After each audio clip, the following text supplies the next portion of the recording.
At 72, my defining moment wasn't a celebration. It was the afternoon my 7-year-old granddaughter ran for a hug, and as I bent to lift her, my body just quit. A lightning bolt of pain shot up my spine, and I crumpled. That moment was just the symptom of a deeper problem. I was living with an antagonist I called the body that betrayed me. Every morning, I'd wake up feeling like I hadn't slept, a dull ache my constant companion. My mind felt slow, shuffling through thoughts like old papers. The human cost was immense. My garden, my lifelong passion, became a source of shame, too demanding for my exhausted body. I started making excuses to avoid being alone with the grandkids, terrified I couldn't keep up or, worse, that I'd get hurt again. My world was shrinking down to the 4 walls of my house. My doctor was kind, but his words felt like a prison sentence. "It's just part of getting older, Arthur," he said, handing me a pamphlet on accepting limitations. I left feeling utterly defeated, as if my future was nothing but a managed decline. That evening, I caught my reflection and I truly didn't recognize the man staring back. He looked frail, haunted, and exhausted. The spark I always thought defined me was gone, replaced by a dull resignation. This wasn't just physical decline, it was a crisis of spirit. I felt like I was slowly being erased, fading away long before my time was up. A week later, sitting on a park bench, I saw another man, easily my age, chase a soccer ball with his grandson. And in that moment, a tiny, defiant question broke through the fog. Why not me? That question sent me on a mission. I spent hours online, digging past the surface-level advice.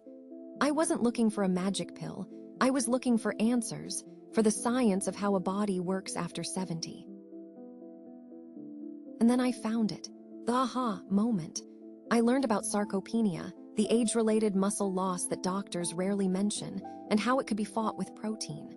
I read studies linking B12 deficiency to the exact brain fog I was experiencing. It hit me like a ton of bricks. My body hadn't betrayed me. I had been giving a high-performance engine the wrong kind of fuel. I wasn't just eating, I needed to start refueling. The next day, I went to the grocery store with a new sense of purpose. My cart didn't have the usual easy-to-make processed foods. It had salmon, Greek yogurt, spinach, eggs, and blueberries. This wasn't a diet, it was an arsenal. After just 1 week, I woke up and the familiar, heavy fog in my head felt lighter. It was the first morning in years I felt genuinely rested. It was a small change, but it felt like the sun breaking through the clouds. That glimmer of hope turned into a plan. I called it Project Grandfather. Every meal became a strategic choice. My breakfast wasn't toast anymore.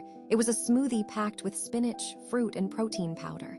Lunch was grilled chicken or salmon on a bed of greens.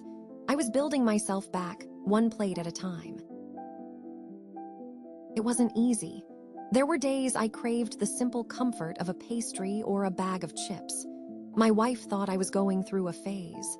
But every time I was tempted, I pictured my granddaughter's face in that moment of my failure, and it strengthened my resolve. The first major sign of change came after a month. I looked out the window at my neglected garden and felt a familiar pull. I cautiously put on my old gloves and went outside. I spent an entire hour on my knees, pulling weeds and turning soil. When I stood up, I was tired, yes, but it was the good, satisfying ache of work, not the debilitating pain of decline. I felt like I was reclaiming lost territory. People started to notice. "Dad, you seem different," my daughter said over the phone, brighter. I was quicker with a joke, more engaged in conversation. The ghost that had been haunting my home was starting to look like me again. My new reality is one of participation. I'm not just living in my life, I'm driving it.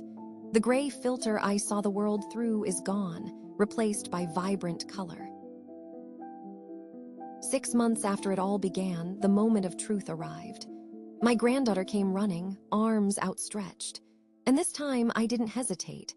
I bent, scooped her up, and swung her around as she shrieked with laughter. Holding her, feeling her small arms wrapped tight around my neck, was the ultimate boon. It was effortless. It was strong. In that moment, I wasn't just lifting a 50-pound child. I was lifting the crushing weight of my own perceived limitations. It was a feeling of pure, profound victory over the man who had given up. I had my life back. Today, I am not the frail grandfather in the chair. I am the one on the floor building Lego towers, the one teaching them how to plant tomatoes. I've gone from feeling invisible to feeling indispensable, and that has made all the difference. This journey taught me that vitality isn't about defying age, it's about fueling it properly. It's the freedom to say yes to a walk, yes to an adventure, yes to one more story. It's the quiet confidence that your body is your ally, not your enemy. I learned the most important lesson of my later years. My body didn't betray me, I was just speaking the wrong language to it. Food is that language. It's the code that tells your body to build, to repair, to have energy. Aging isn't a destination of decline, it's a journey you get to navigate. And at 73, I can tell you, when you learn to feed your future, the view is absolutely magnificent.